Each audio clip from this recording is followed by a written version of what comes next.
Assalamualaikum. Jangan lupa like, comment, and subscribe. Bye. Assalamualaikum warahmatullahi wabarakatuh. Waalaikumsalam warahmatullahi wabarakatuh. Alhamdulillah mujaddidil a'wami 'aman ba'da 'amin. الذي افتتح بأفضل أشهر شهر المحرم. أشهد أن لا إله إلا الله وحده لا شريك له ذو الجلال والإكرام. وأشهد أن سيدنا محمدا عبده ورسوله سيد الكرام. اللهم صل وسلم وبارك على سيدنا محمد وعلى آله وأصحابه أجمعين. سبحانك لا علم لنا إلا ما علمتنا إنك أنت العليم الحكيم. لا حول ولا قوة إلا بالله العلي العظيم. اللهم رب اشرح لي صدري ويسر لي أمري واحلل عقدة من لساني يفقه قولي. Ibadallah, hadirin kaum muslimin wal muslimat, sidang jamaah maghrib menjelang isya yang insyaallah seluruhnya kita dimuliakan Allah Subhanahu wa taala. Pertama-tama marilah kita senantiasa memanjatkan puji dan syukur kehadirat Allah Subhanahu wa taala. Sekurang-kurangnya dengan mengucap alhamdulillahi rabbil alamin. Segala puji milik Allah, Tuhan pencipta dan pemelihara alam semesta. Kepadanya lah kita selalu bersyukur. Allah telah banyak sekali melimpahkan nikmat, rahmat dan karunia kepada kita. Sejak kita bangun tidur tadi pagi sampai nanti kita tidur lagi, bahkan tidur itu sendiri adalah nikmat dari Allah Subhanahu wa taala. Bapak Ibu yang dimuliakan Allah, saya baru merasakan kira-kira sebulan yang lalu, anak saya nomor 2 yang sekolah di Darut Tahfidz Al-Ikhlas agak terganggu sedikit karena memang dipacu harus menghafal Quran, kemudian mau berangkat MTQ, kemudian menghadapi ujian lagi. Jadi mungkin anak saya ini kan semua kepingin tercapai. Memang sudah syahadah 30 juz, tapi kan memang kewajiban anak-anak yang sudah syahadah itu harus tercapai target minimal 1 hari 3 juz itu harus mengulang ya. Ikut training center menghadapi MTQ di Benar Meriah. Sengaja saya pakai style ini, tadi sudah disinggung oleh Pak Dokter kita gayudah kalau malamnya Ustaz. Biar nampak sama jemaah saya baru pulang dari Gayo lulus. Jadi apa yang mengganggu anak saya, Masya Allah Bapak Ibu yang dirahmati Allah, dia mengalami kesulitan tidur, susah tidur. Jam 2, jam 3, sampai jam 4 subuh belum juga ngantuk. Bingung kami. Berapa lama dia rasakan itu? Lebih kurang 5 hari 5 malam. Nggak bisa tidur 5 hari 5 malam. Dan ketika terganggu, tidur tidak bisa, susah tidurnya, maka akhirnya ngawur, ngomongnya ngawur, nggak nyambung lagi. Sampai-sampai kami pun menangis. Kami orang tuanya menangis, saya dan uminya mengadu kepada Allah Subhanahu wa taala. Kita kan khawatir tengok anak seperti ini. Sehingga kami bawalah ke psikiater. Karena perubahan anak kami ini menjelang keberangkatan ke Benar Meriah. Rupanya dikatakan oleh psikiater itu salah satunya gangguan ini terlalu memporsir pikirannya, terlalu lelah otaknya, sehingga terganggu tidurnya. Maka itulah Masya Allah Bapak Ibu yang dirahmati Allah, kita kalau setiap malam pulang dari mana-mana kita jam 10, setengah 11 sudah ngantuk, lalu bisa tidur dengan enak, dengan nyaman, itu adalah anugerah dan nikmat Allah yang luar biasa. Ternyata tidur itu pun adalah nikmat karunia Allah. Sampai akhirnya kami harus berobat secara rutin, dan sampai sekarang kami berobat secara rutin. Anak saya juga harus disuplai obat untuk sementara ini. Makanya kawan-kawannya sudah kembali ke asrama. Anak saya mohon izin kepada ustaz-ustazahnya supaya jangan balik ke asrama dulu sampai betul-betul normal. Maka kita bersyukur kepada Allah kalau sampai dengan saat ini kita masih merasakan tidur nyenyak, tidur nikmat. Kadang-kadang mimpi lagi, tidur mimpi lagi. Mimpi makan bubur kanji. Saya tadi siang mimpi makan bubur kanji umbi. Rupanya insya Allah malam ini nyata. Insya Allah. Ini pengaruh punya kawan-kawan orang-orang soleh seperti Ustaz Dr. Fahmi Sofyan, Ustaz Bukhari. Bukan saya yang soleh, tapi punya kawan-kawan yang soleh. Bapak Ibu yang dimuliakan Allah, bersalawat kita kepada Rasulullah Muhammad sallallahu alaihi wasallam beserta al, keluarga dan sahabat-sahabat beliau sekalian. Tentu semua kita rindu ingin bertemu dengan Rasulullah. Masya Allah ya, kalau sudah cerita Rasulullah, kita sering mendengar bagaimana beliau berjuang, beliau berjihad, beliau ingin menyelamatkan kita umatnya ini, maka kerinduan kita itu semakin menggebu-gebu. Tapi alhamdulillah memang kerinduan kita ini ya secara lahiriah, secara fisik mungkin bisa kita obati dengan berziarah ke makamnya. Dan alhamdulillah setelah 2 tahun kita terhenti, tidak ada keberangkatan haji, tidak ada keberangkatan umrah, maka mulai tahun ini alhamdulillah sudah haji, sudah sebagian sudah kembali. Dan kita lihat, saya juga memantau setiap malam pelaksanaan ibadah haji. Jadi sepertinya insya Allah berjalan dengan baik, dengan lancar, sehingga harapannya adalah mudah-mudahan di tahun yang akan datang kembali normal seperti dulu. Kuotanya tidak dibatasi. Tahun ini kan hanya 50%. Aceh yang biasa 4.000 jamaah hanya 2.000 kurang sedikit jamaah. Biasanya tidak ada dibatasi usia, maka tahun ini karena perdana pasca pandemi corona ini dibatasi hanya 65 tahun usia. Jadi insya Allah mudah-mudahan karena kemarin perjalanan pelaksanaan ibadah haji itu mulus, tidak banyak hal-hal yang tidak kita inginkan, insya Allah mudah-mudahan di masa yang akan datang pelaksanaan ibadah haji kembali seperti biasa, tidak dibatasi usia, dan kuotanya penuh untuk seluruh negara termasuk kita Aceh. Begitupun umrah.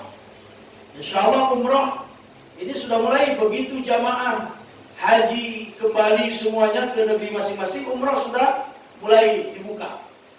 Nah, termasuk travel kami Darul Umrah juga membuka bagi Bapak Ibu. Ini bukan promosi, ngasih tahu aja. Saya juga kebetulan punya travel namanya Darul Umrah. Alamat kantornya di Lamlagang, depan Dor Semir Cekdu. Nah, di situ ada Darul Umrah.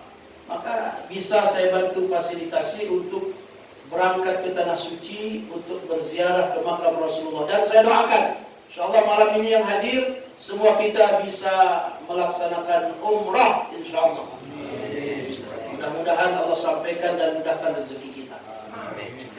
Yang kami hormati dan kami muliakan, tentu kita semua muliakan guru kita bersama. Ini sebenarnya nggak etis saya duduk di atas malam ini. Biasanya di mana-mana saya di bawah, beliau di atas, dan saya sering mengundang beliau memang. Abu Dr. Fahmi Sofyan, ini guru kita bersama.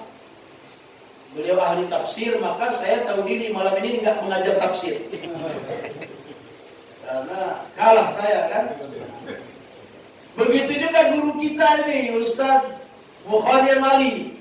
Beliau ini penceramah kondang ini. Tidak ada hari tanpa undangan. Tidak, kalau bulan Maulid penuh. Bukan sebulan, 3 bulan.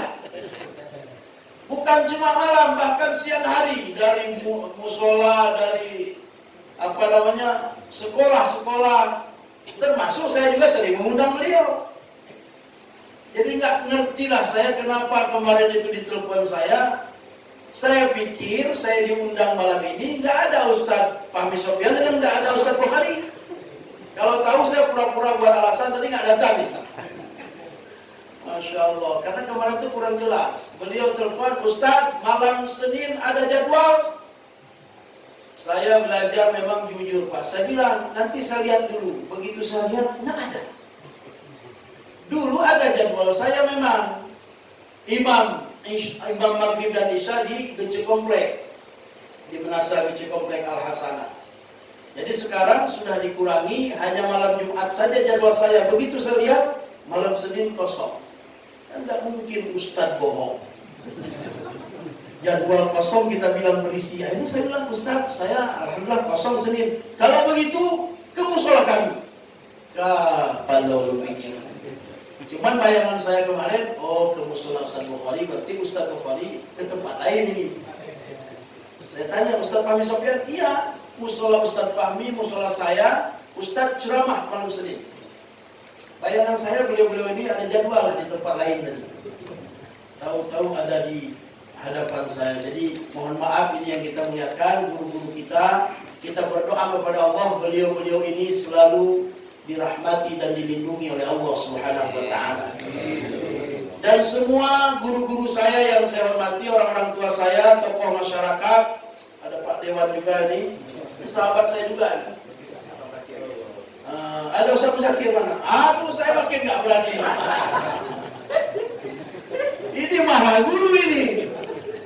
Masya Allah, ini saya bingung nih malam ini. Tapi sekali-kali tes mental lah ya. Tapi alhamdulillah juga tadi sudah diperkenalkan juga oleh Ustadz Bukhari. Walaupun begini-begini, saya koordinator Dai Kota Banda Aceh. Jadi Ustadz Fahmi Sofyan, Ustadz Bukhari, Ustadz yang lain ada 55 Dai dan Daiyat, saya koordinatornya. Cuman koordinator ini memang bukan penceramah dia. Koordinator ini cuma ngatur-ngatur aja dia. Malam Ahad ini kemana, masjid apa, siapa penceramah, siapa imam. Tahu-tahu disuruh ceramah pula malam ini. Masya Allah. Jadi ini barangkali rahmat dan memang karunia Allah Subhanahu wa taala. Semua yang saya hormati tidak saya sebutkan satu persatu, bapak-bapak, ibu-ibu, dan memang apapun keadaannya tanpa ibu-ibu kita nggak akan jalan, Ustaz. Tidak akan sukses. Maka tadi kalau disampaikan oleh Ustaz Bukhari ada kanji rumbi, sekali-kali ada kuah belangong, sekali-kali ada bubriani, Itu semua perannya ibu-ibu semua itu. Insya Allah kalau ibu-ibu sudah bergerak dan nanti kalau bertepatan 10 Muharram, biasa bubur itu. Bubur Asyura, bubur yang manis ya. Malam ini bubur kanji, nanti bubur Asyura, bubur manis ya. Masya Allah. Jadi mudah-mudahan semua kita dirahmati Allah Subhanahu wa taala. Bapak Ibu yang dimuliakan Allah, kita ini tentu termasuk orang-orang yang beruntung. Orang-orang yang harus bersyukur kepada Allah. Karena Allah masih memberikan kesempatan lagi kepada kita untuk hidup di tahun baru ini.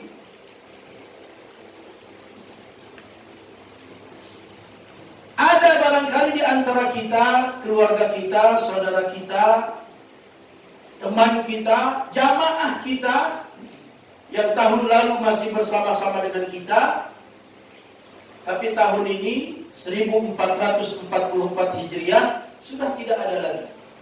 Sudah kembali ke rahmatullah. Termasuklah yang paling terbaru adalah ibunda daripada guru kita ini. Saya ingat betul karena memang ketika hendak berangkat ke Bener Meriah waktu itu. Ingat betul, malamnya pelepasan oleh Pak Wali Kota di kediaman Pak Wali Kota. Selesai pulang sholat subuh, saya jadi imam di Masjid An-Nur TVRI.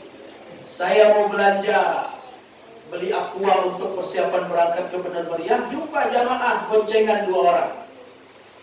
Lalu tanya beliau, "Assalamualaikum Ustaz." "Waalaikumsalam." Subuh-subuh ini, pada subuh. "Ustaz, tahu rumahnya Ustaz Fahmi Sofyan?" "Oh tahu ibu, rumah ibundanya." "Iya, kami Ustaz dari Long Raya. Biasanya Ustaz Fahmi ngajar kami di Long Raya, ada pengajian tafsir. Tapi tadi diumumkan tidak ada pengajian subuh ini karena ibunda beliau berpulang ke rahmatullah." Saya sendiri belum tahu. Subuh.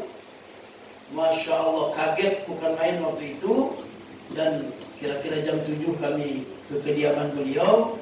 Makanya saya teringat betul ibunda beliau. Kalau di sana di kampung kami dipanggilnya adalah ibu agama. Maka dalam pengumuman pun Pak Kecik mengumumkan di Menasa telah berpulang ke rahmatullah ibu agama kita. Masya Allah, begitu terkenalnya. Tidak disebutkan namanya, disebut ibu agama karena rupanya sudah lama mengajar pendidikan agama di guru di SD. Masya Allah, luar biasa. Mudah-mudahan Allah lapangkan umurnya, Allah menjadikan beliau menjadi penghuni surga Jannatul Akhir. Ada di antara kita yang sudah dipanggil oleh Allah. Kita masih diberikan kesempatan. Tentu kita harus mengucap Alhamdulillahirabbil alamin. Ini apa maknanya ini? Kita diberikan umur panjang ini, kesempatan lagi hidup ini. Dan kita nggak tahu sampai kapan kesempatan ini Allah berikan. Maka patutlah diajarkan kita oleh Rasulullah, ketika kita terjaga, masih sanggup bangun, ketika kita tidur itu kita masih sanggup terjaga, kalimat yang harus pertama kita ucapkan dari lisan kita adalah Alhamdulillahilladzi ahyana ba'dama amatana wa ilaihin nusyur. Masya Allah. Ini yang selalu kita ajarkan kepada anak-anak kita. Tapi kadang-kadang kita orang tua lupa baca doa ini. Itu bangun terus kita cari kamar mandi. Padahal ini harus kita biasakan. Masya Allah, maknanya dalam sekali. Ketika kita masih dapat terjaga dari tidur kita, maka sebelum kita berbuat yang lain-lain, duduk sebentar dulu. Maka setelah itu bacalah Alhamdulillahilladzi ahyana ba'dama amatana wa ilaihin nusyur.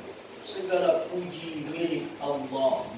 Ahyana, yang telah menghidupkan kita. Ba'dama amatana, setelah kita mati sebentar tadi. Wa ilaihin nusyur, dan kepadanya lah nanti benar-benar kita akan kembali. Jadi kalau kita lihat secara cermat makna daripada doa bangun tidur ini, kita tidak dibilang bahwa kita telah dibangunkan dari tidur. Tapi bahasanya adalah yang telah menghidupkan kita kembali. Ba'dama amatana, setelah kita mati sebentar tadi. Artinya apa? Ternyata tidur yang selama ini kita nikmati itu kita sedang latihan mati. Tapi ibu-ibu di belakang kasar kali Ustaz ini, masa bilang mati. Ini bahasa Arab apa? Kalau bahasa Arab memang mata artinya mati. Jadi nggak kasar. Tapi Tapi begitu di Indonesia kan nanti, barulah ada berpulang ke rahmatullah, meninggal, wafat. Ini kita bahasa agama kita ngomong.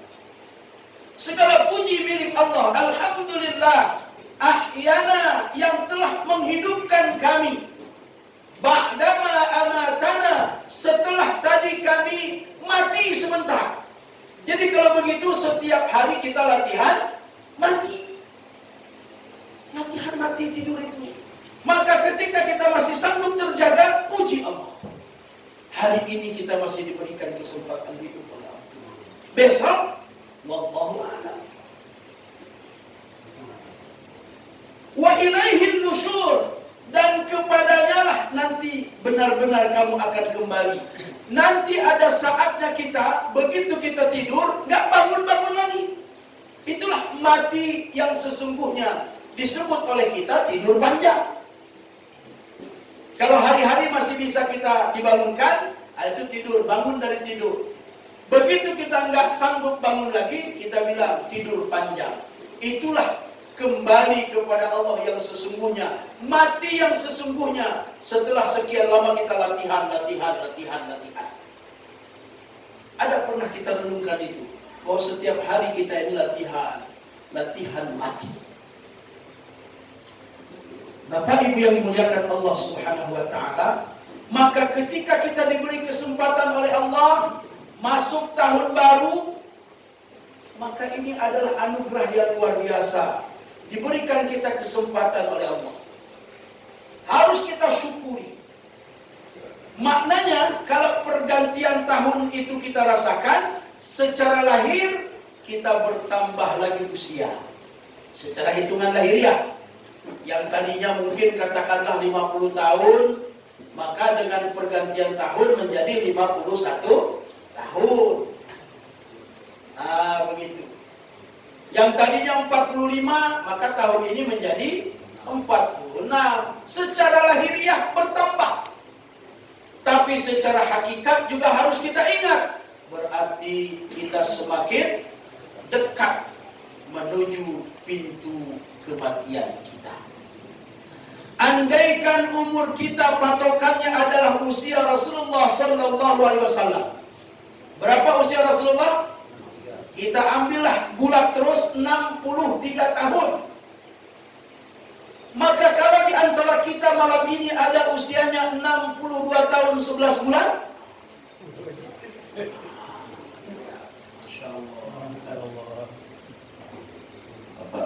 mungkin kita dapat bubur Asyura lagi. Begitulah kira-kira. Walaupun memang cerita ajal, cerita usia bukan harus tua. Kematian tidak mesti menunggu tua. Kematian tidak mesti menunggu sakit. Ini harus diingat juga. Jangan kita berpikir, Lun insyaallah nonton sehat, main bulu tangkis masih sanggup 6 set. Satu hari, saya nggak sanggup 6 set, 4 set. Kalau satu hari 6 set masih sanggup. Tapi lawannya yang mudah-mudah. Kalau saya lawan nasional, 4 set. Kita merasa kuat, merasa gagah. Oh, nggak tentu. Ada orang sudah sakit bertahun-tahun, bolak-balik ke rumah sakit, sampai sekarang masih hidup. Tapi kadang-kadang berapa banyak kita alami, subuh selesai sholat, jamaah kita ngajak, Ustaz, ayo kita minum kopi. Di mana? Biasalah Dorsmir kopi atau di Hop kopi. Di manalah Seramu kopi sekarang, Masya Allah. Jadi ada 2 jamaah sekarang. Ada jamaah subuh, ada jamaah kopi subuh. Dan yang luar biasa, jamaah kopi subuh lebih ramai daripada jamaah subuh. Masya Allah. Tapi insya Allah kalau di penyerat, insya Allah lebih banyak jamaah subuh. Saya sering. Tahun ini aja nggak ada ke penyerat. Makanya alhamdulillah saya. Memang inilah Allah itu maha kuasa kan. Biasanya saya setahun ada 2-3 kali, tapi sudah 2 tahun ini nggak ada ke penyerat. Sampai ada jamaah juga yang nanya, Ustaz, papa nak ajak-ajak le penyerat. Nak diundang di Banjar. Mohon maaf, ini off the record. Tapi kehendak Allah malam ini di penyerat saya hadir. Masya Allah. Inilah kekuasaan Allah. Biasanya ada, mohon maaf Pak Dewan ya kan. Bocoran sedikit. Bapak Ibu yang dirahmati Allah Subhanahu wa taala, itulah yang difirmankan oleh Allah. Idza jaa ajaluhum la yastakhiruna sa'atan wa la yastaqdimun. Apabila ajal itu sudah sampai pada waktu yang telah ditetapkan oleh Allah, la yastakhiruna sa'ah. Tidak bisa dia digeser minta. Allah, kalau bahasa Ustaz Fahmi, sa'ah itu dalam tafsir itu apa? Detik ya, bukan jam. Sedetik pun tak bisa kita geser. Ya Allah tolong, ya Allah sebentar lagi, tak bisa. Wala yastaqdimun. Begitu juga kita minta supaya dimajukan. Ada orang mungkin sudah berpuluh-puluh tahun sakit, sudah nggak sanggup lagi menahan sakit. Ya Allah cabut saja nyawa saya, ya Allah lu nak sanggup le, ya Allah. Nggak bisa. Tidak bisa. Dan pengalaman-pengalaman ini banyak sudah terjadi. Ketika terjadi tsunami, ada orang sudah 40 hari 40 malam terapung-apung. Ke darat enggak, di laut juga terapung-apung. 40 hari bayangkan. Ditemukan oleh pencari orang-orang tim SAR itu. Sudah lemas badannya, tapi enggak meninggal. Kenapa? Ajalnya belum sampai. Ada yang ditemukan terkubur ketika Lombok, gempa Lombok itu. Sudah 7 hari terkubur. Ketika sedang digali mencari korban, terdengar ada suara teriakan-teriakan dari bawah. Lalu dibongkar, dengan sangat lemas ditemukan masih hidup. 7 hari terkubur. Kenapa masih bisa hidup? Karena ajalnya belum tiba. Tapi ada orang mau berangkat ke masjid, sholat subuh, masuk kamar mandinya licin. Begitu masuk kamar mandi terpeleset, jatuh. Maka di waktu subuh kita biasanya hadir beliau, datang keluarganya, Pak, keluarga kami, ayah kami meninggal. Kapan? Barusan terpeleset waktu masuk kamar mandi. Idza jaa ajaluhum la yastakhiruna sa'ah wa la yastaqdimun. Maka ini harus kita yakini. Oleh karena itu Bapak Ibu yang dirahmati Allah, kita yang masih diberi kesempatan hidup, wallahu a'lam sampai kapan ini harus betul-betul kita manfaatkan waktu ini. Waktu, detik demi detik, menit demi menit, jam demi jam, hari demi hari ini, kita selalu fastabiqul khairat. Salah satu fastabiqul khairat yang harus kita galakkan hari ini adalah hadir di majelis ilmu seperti ini. Maka saya bersemangat sekali Ustaz, kapan-kapan saya boleh jadi jamaah di sini kan? Apalagi tadi kan luar biasa itu, ada daging 3 kilo. Kalau datang Pak Dewan malam ini selesai itu urusannya kurang 4 kilo. Cuman kurang 2 kilo kecil sekali urusannya. Dan kalau masih ada yang kurang nanti, tolong telepon saya. Ustaz, kurang orang nih, nggak habis nih. Datang saya aja. Ini salah satu fastabiqul khairat kita ini. Dan memang seperti itu. Zaman Rasulullah sallallahu alaihi wasallam itu, bagaimana cara menggerakkan jamaah ini? Selalu dengan ta'am. Masya Allah.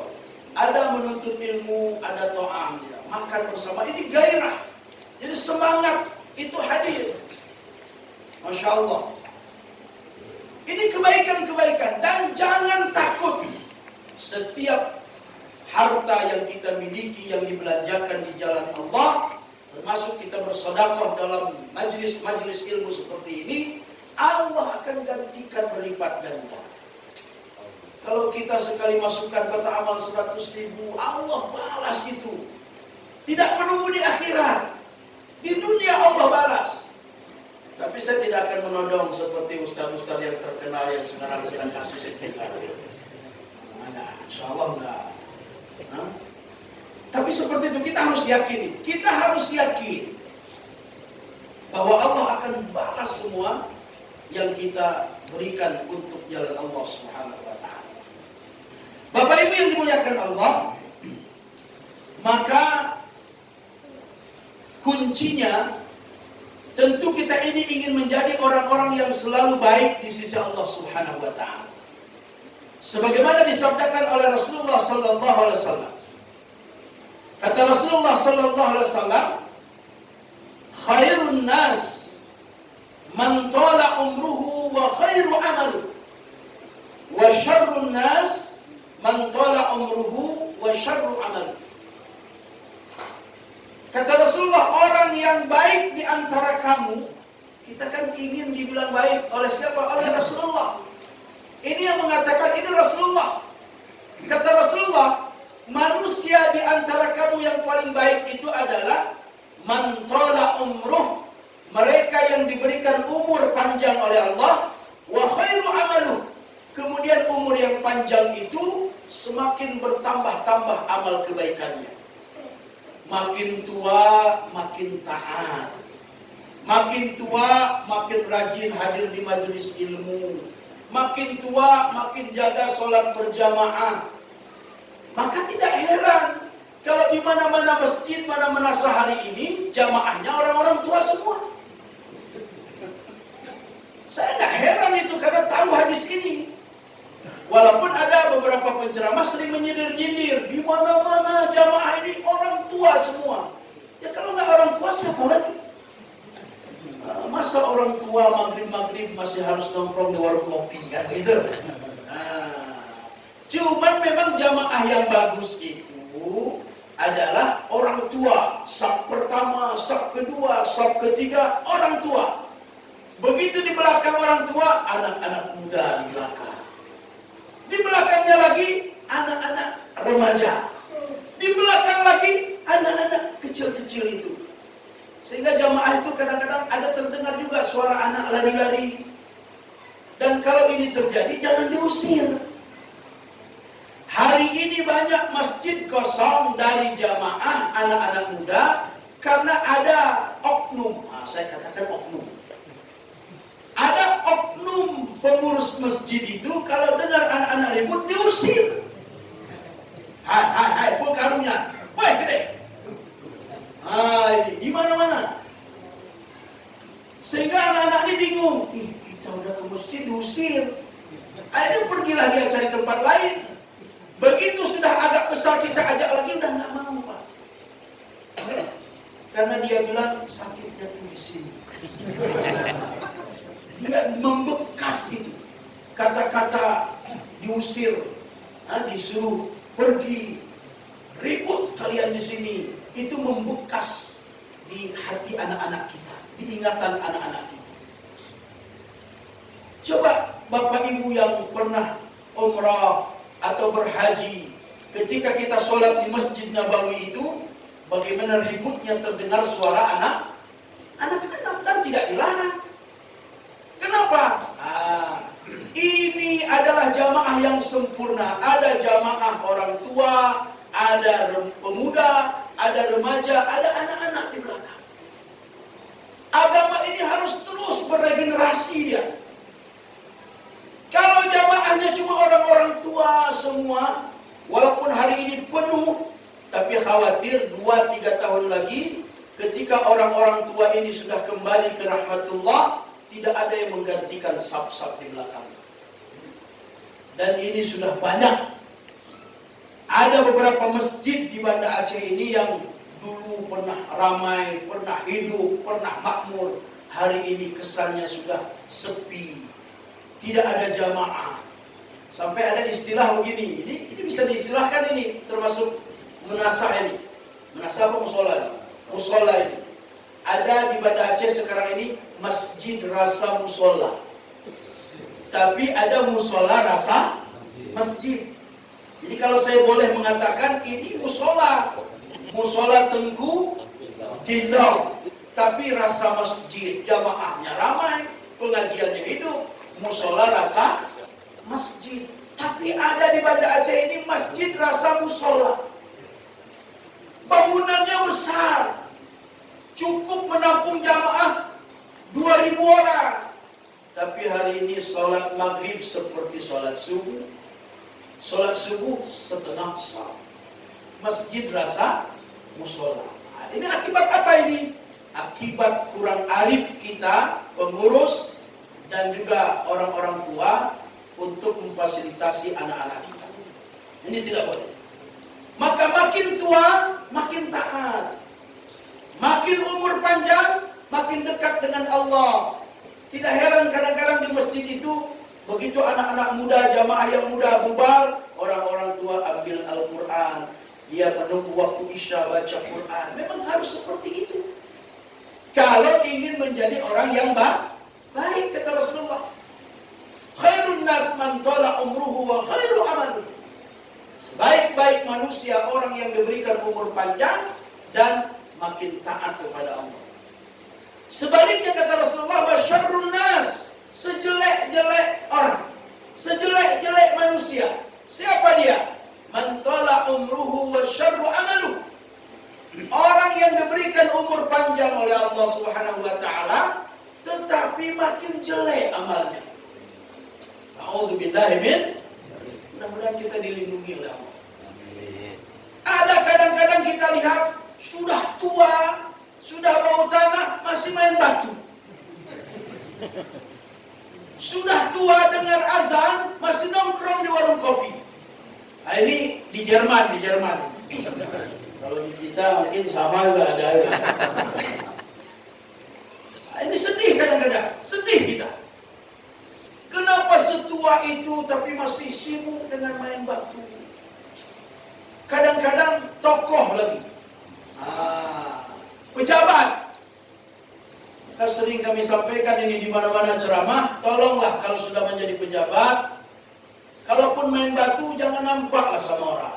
Ini kadang-kadang memang nampak, Masya Allah, sehingga tidak baik dilihat oleh masyarakat. Masa seorang pejabat main batu? Kalau minum es batu boleh, ini main batu. Bahkan ada sekarang ini nggak main batu lagi, tapi main kakek, pakai HP. Ya Allah, kadang-kadang kami pun di kantor setiap hari kami sampaikan dakwah ini. Macam mana kita ini menjadi pegawai, tetapi kerjaannya hanya itu saja. Masya Allah. Ini juga perlu kerja keras kita semua untuk berdakwah, mengingatkan, dan kita jangan sampai ketularan hal-hal seperti itu. Kata Nabi, sejelek-jelek manusia, orang yang diberikan umur panjang, tahun baru masih hidup dia, tetapi sayang 1000 sayang, amalnya bukan tambah baik, tapi semakin buruk di sisi Allah Subhanahu wa ta'ala. Maka istilahnya apa? Tua-tua keladi. Makin tua, makin jadi. Apanya yang jadi? Keburukannya. Na'udzubillahi min. Semoga Allah lindungi kita dan Allah tetap beri hidayah kepada kita sehingga kita ini menjadi orang-orang yang selalu fastabiqul khairat, berlomba-lomba dalam kebaikan hingga pada akhirnya kita pun kembali kepada Allah husnul khatimah. Bapak Ibu yang dimuliakan Allah Subhanahu wa taala, oleh karena itu semangat menyambut tahun baru Islam ini sekurang-kurangnya 3 semangat harus kita bangun. Ada 3 semangat harus kita bangun ketika kita menyambut tahun baru Islam. Allah berfirman dalam Quran surah At-Taubah ayat 20, A'udzu billahi minasyaitonir rajim. Alladzina amanu wa hajaru wa jahadu fi sabilillahi bi amwalihim wa anfusihim a'dhamu darajatan 'indallah wa ulaika humul faizun. Kata Allah Subhanahu wa ta'ala, kalau kalian mau sukses, mau beruntung hidup di dunia dan di akhirat, sekurang-kurangnya 3 ini harus terus diperjuangkan. Apa itu? Pertama, alladzina amanu, kata Allah, orang-orang yang selalu menjaga imannya. Bagaimana cara menjaga iman? Ya seperti kita ini, sering hadir di majelis ilmu, sering mendengar tausiah, rajin baca Quran, itulah menjaga iman. Karena iman ini, kata Rasulullah, al-iman yazid wa yanqus. Iman itu ada kalanya naik dia, bertambah. Tapi kadang-kadang ada kalanya turun, kurang. Dengan apa iman itu naik? Dengan amal-amal soleh. Ketika kita terus-menerus dalam melakukan amal soleh, iman kita pun subur, hidup, bertambah. Tapi sekali kita melakukan maksiat, yanqus, berkurang iman kita. Sehingga kalau sudah berkurang, nggak semangat beramal. Ada kalanya kita kan begitu dengar azan, alah diadil sebentar lagi. Alah baru azan. Diingatkan oleh istri, ayah sudah azan. Iya tahu. Kalau tahu kenapa nggak berangkat? Tunggulah komat nanti sebentar lagi. Ayah sudah komat, kata Pak Ustadz, masbuk juga boleh. Ini kadang-kadang ada saja alasan. Ini ketika iman sudah menurun, sedang menurun. Al-iman yazid wa yanqus. Maka oleh karena itu kita berusaha iman ini bertambah terus. Semangat dalam menggapai menyambut tahun baru ini, semangat mempertahankan iman ini harus ada. Di mana kita tahu barometer keimanan kita? Salah satunya adalah Allah terangkan di ayat sebelumnya, ayat 18 surah At-Taubah. A'udzu billahi minasyaitonir rajim. Innama ya'muru masajidallah man amana billah wal yaumil akhir. Kata Allah Subhanahu wa taala bahwasanya orang-orang yang selalu berusaha memakmurkan masjid-masjid Allah. Ini makna memakmurkan masjid Allah ini luas sekali maknanya. Dengan apa masjid itu dimakmurkan? Yang paling utama tentu dengan sholat. Selalu kita hidupkan sholat berjamaah. Makna masjid juga termasuk musola ini. Tempat sholat kita, tempat kita sujud. Nah, kan lain-lain nama memang. Masjid, musola, menasah. Bahkan ibu-ibu jangan kaget. Kalau di Jawa, sholat boleh dilanggar. Di sini nggak berani kita langgar-langgar. Di Jawa, ada orang tuh bilang, oh Pak, kalau kami di sini sholat sekali-kali boleh dilanggar. Dulu bingung juga saya, gimana ini sholat dilanggar? Kok berani sholat dilanggar? Iya, langgar itu menasah kalau kita orang Aceh. Sebutannya aja beda. Innama ya'muru masajidallah. Bahwasanya orang-orang yang selalu memakmurkan masjid-masjid Allah. Man amana billah wal yaumil akhir. Itulah orang yang beriman kepada Allah dan hari akhir. Artinya apa? Barometer keimanan kita nggak perlu nilai orang lain, kita tidak perlu memonten orang, tapi ukur diri sendiri. Sejauh mana keimanan kita kepada Allah dan hari akhir, sejauh mana kita sering memakmurkan masjid-masjid Allah. Kita jaga sholat berjamaah, kita rajin hadir di majelis ilmu kalau ada pengajian, maka insya Allah kita termasuk orang yang beriman. Ini barometernya. Maka ketika terjadi pergantian tahun itu kan kata Amirul Mukminin Umar bin Khattab, hasibu qabla an tuhasabu. Nah, ini bedanya cara merayakan tahun baru kita umat Islam dengan orang lain. Kalau orang lain merayakan tahun barunya dengan poya-poya, pesta-pesta, bakar mercon, macam-macam lah. Panggil artis, hiburan, poya-poya. Kalau kita tidak begitu, bagaimana cara merayakan dan menyambut tahun baru? Hasibu qabla an tuhasabu. Kita melakukan muhasabah diri. Kita melakukan introspeksi diri, merenung kita. Apa yang sudah kita lakukan setahun ke belakang. Ternyata setelah direnung, ya Allah, Alhamdulillah, selama ini selalu jaga sholat berjamaah. Alhamdulillah. Tapi ada tapinya rupanya. Kenapa? Sering masbuk. Sholat berjamaahnya betul, tapi sering masbuk. Yang seringnya masbuk. Nah, berarti kalau begitu ada niat memperbaiki diri. Setelah kita muhasabah, mengingat masa lalu kita menatap masa depan. Kalau begitu harus diperbaiki. Tahun depan ini, insya Allah kita akan menjaga sholat berjamaah tepat waktu. Bersama imam takbiratul ihram, Masya Allah, luar biasa ini kan? Nah, mudah-mudahan kita diberikan hidayah oleh Allah SWT. Ini yang pertama, semangat menyambut tahun baru Islam, semangat menjaga iman. Dan iman harus kita terus wariskan, kita ajarkan kepada anak-anak kita, generasi kita. Caranya bagaimana? Termasuk cara mengajarkan sholat. Maka kenapa Nabi paling senang dengan jamaah yang ada anak-anaknya? Karena beliau perintahkan memang. Kata beliau, murru auladakum bis-shalah idza balagha sab'a sinin. Ajarkan anak-anakmu untuk belajar sholat. Ini perintah nih. Artinya apa? Orang tua ketika punya anak, idza balagha sab'a sinin, anaknya sudah berumur 7 tahun, wajib mengajarkan anaknya sholat. Anak belum wajib sholat. Anak belum wajib sholat umur 7 tahun, tapi orang tua wajib mengajarkan sholat. Bagaimana cara mengajarkannya?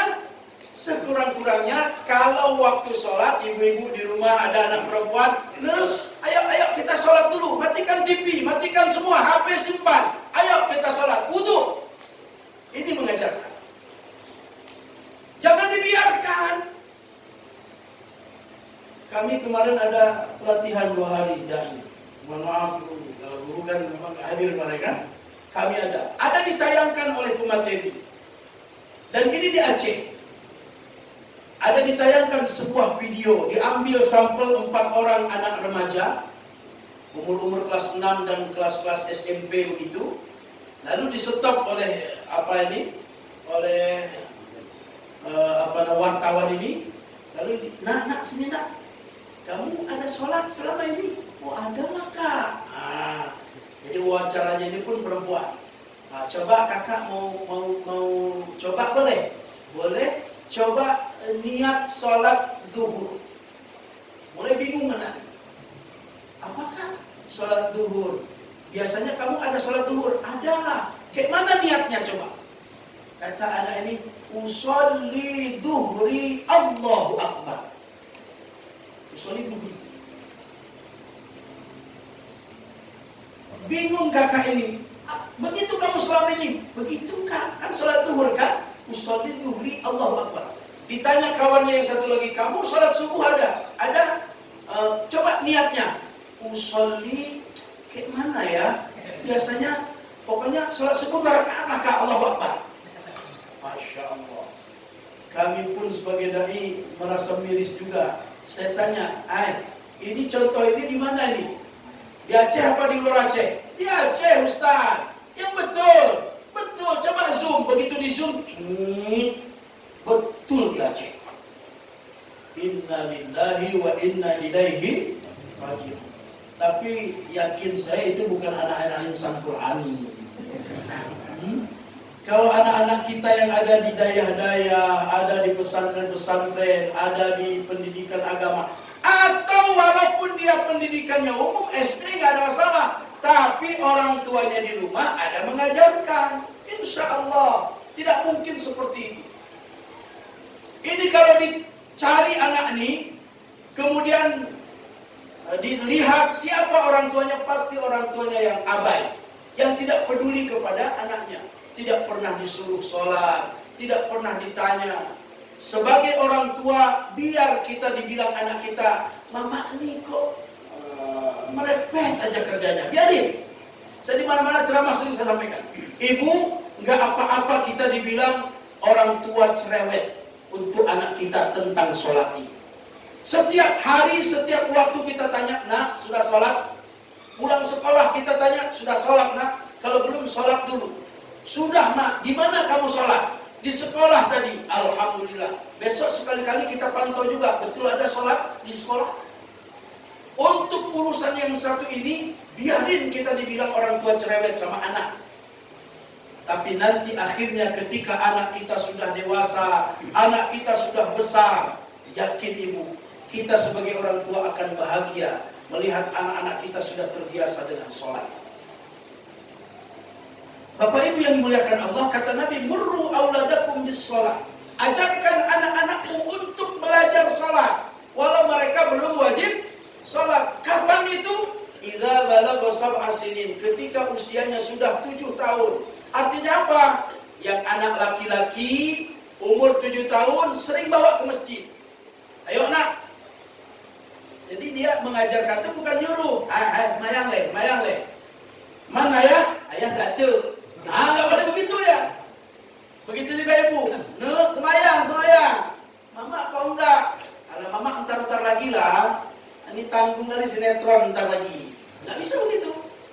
Matikan TV, simpan handphone, ayo kita sholat. Kalau ada anak kita sudah gadis, bacaannya bagus, biarkan dia jadi imam di rumah. Allah, Masya Allah. Inilah pendidikan. Dan ini adalah mempertahankan keimanan kita lewat selalu kita menjalankan ibadah sholat. Yang kedua, semangat yang kedua dalam kita menyambut pergantian tahun baru ini adalah wahajar. Semangat untuk terus berhijrah. Hijrah secara maknawi memang adalah berpindah dari satu tempat ke tempat yang lain. Sebagaimana Rasulullah berhijrah dari Mekah ke Madinah. Tapi secara makna yang lebih luas, hijrah ini harus terus hidup dalam kehidupan kita. Kita berhijrah dari kebiasaan malas kita kepada menjadi yang lebih rajin lagi. Kita berhijrah dari biasanya selalu masbuk kalau sholat. Maka insya Allah di tahun ini kita sudah berniat, berazam akan selalu mempercepat langkah kita supaya tidak masbuk. Hijrah dari biasanya kita malas bersedekah, dipancing pun sama Ustaz Bukhari, enggak juga mau bersedekah. Tapi tahun ini semangat bersedekahnya. Apa Ustaz Bukhari tadi bilang? Kurang 2 kilo? Besok saya 3 kilo. Tapi garam. Garam pula. Ustaz Bukhari minta daging, dia kasih garam pula. Garam nggak usah banyak-banyak, satuan cukup kan. Jadi begitu. Ini semangat berhijrah ini perlu. Dan kalau dalam diri kita, dalam hidup kita tidak ada semangat hijrah, maka ini akan melempem dia. Akan melempem. Kami dai juga terus begitu, berhijrah. Macam mana dari satu metode ke metode yang lain, dari satu cara ke cara yang lain, akan terus. Semua kita, termasuklah ibu-ibu di rumah, terhadap anak-anak kita ajarkan terus supaya anak-anak kita semangat. Kalau kita lihat anak-anak kita sudah mulai sibuk dengan HP-nya, cari cara supaya anak kita tidak sibuk terus dengan handphone. Dan yang ketiga, kata Allah Subhanahu wa taala, yang perlu kita tingkatkan semangat adalah wajahadu fi sabilillahi bi amwalihim wa anfusihim. Yaitu semangat berjihad di jalan Allah, berjuang di jalan Allah. Fi sabilillah, dengan apa? Bi amwalihim, dengan harta-hartamu, wa anfusihim, dan dengan diri, dengan badan kita ini. Makanya tidak akan semangat pengajian ini kalau tidak ada di antara kita yang mau datang. Ini namanya berkorban diri kita. Kita relakan waktu santai kita sebentar, tapi kita hadir untuk mendengarkan tausiah. Pun demikian, ada satu lagi yang harus kita korbankan. Apa itu? Amwal, harta-harta kita. Supaya pengajian ini semangat, hidup, maka ada harta yang harus kita korbankan. Untuk apa? Makan sama-sama, nikmati bersama-sama, minum bersama. Jadi semangat. Kalau tidak ada, memang ada masjid-masjid yang kadang-kadang pelit memang. Mengikuti, ya. Diundang penceramah Ustaz Dr. Fahmi Sofia. Tapi kadang-kadang kami sambil mendengarkan haus, nggak ada air minum. Ya Allah. Tapi di sini insya Allah belum ceramah sudah dibagi. Ceramah belum habis, air sudah habis. Artinya harus ada tambahan nanti air. Bapak Ibu yang dimuliakan Allah SWT, ini adalah semangat yang harus dibangun. Maka kalau semangat tiga semangat ini terus ada dalam kehidupan kita, apa kata Allah Subhanahu wa taala? A'dhamu darajatan 'inda Allah. Maka akan ditinggikan derajat di sisi Allah Subhanahu wa taala. Wa ulaika humul faizun, dan mereka inilah kata Allah orang-orang yang akan mendapatkan kejayaan, keberuntungan dan keberhasilan di dunia dan di akhirat. Kita ini kan Bapak Ibu sedang menanti-nanti, sedang nunggu antrian. Antrian apa? Antrian dipanggil. Oleh siapa? Oleh Israel. Kalau kita setiap hari berdoa, Allahumma khtim lana bihusnil khatimah. Ini doa. Ya Allah, tutup akhir hidup saya ini dengan sesuatu yang baik, ya Allah. Maka tidak ada cara lain, setiap saat kita melakukan kebaikan. Maka kalau kebaikan itu diantaranya adalah hadir di majelis ilmu seperti ini, mudah-mudahan kita dipanggil Allah sedang menuntut ilmu seperti ini. Atau ketika akan berangkat menuntut ilmu, atau sekembalinya daripada menuntut ilmu. Di antara itu Allah akan memanggil kita menurut kebiasaan kita hari-hari. Maka kalau hari-hari kita jaga sholat, insya Allah Allah panggil kita ketika kita akan sholat, sedang sholat, atau pulang dari sholat. Hari-hari kita baca Quran, seperti itu juga. Tapi kalau hari-hari main batu, sedang enam di pohon, cok nyawang oleh Israel. Na'udzubillahi min. Oleh karena itu Bapak Ibu yang dirahmati Allah, malam ini bukan ceramah, kan? Malam ini bukan tausiah, tapi pengingat. Kalau kata Ustaz Bukhari sering disampaikan, saya mengingatkan diri saya sendiri dan kita semua yang kebetulan masih Allah anugerahi umur panjang untuk hidup di tahun ini. Doa dan harapan kita tentu semoga Allah Subhanahu wa taala menjadikan kita di tahun baru ini dalam segala urusan, dalam segala hal, termasuklah dalam hal ibadah, mudah-mudahan lebih baik daripada tahun-tahun sebelumnya. Ini saja barangkali karena waktu Isya sudah tiba. Mohon maaf atas segala kehilafan dan kekurangan. Subhanallah wa bihamdihi, subhanakallahumma wa bihamdika, asyhadu an la ilaha illa anta, astaghfiruka wa atubu ilaik. Wassalamualaikum warahmatullahi wabarakatuh. Waalaikumsalam.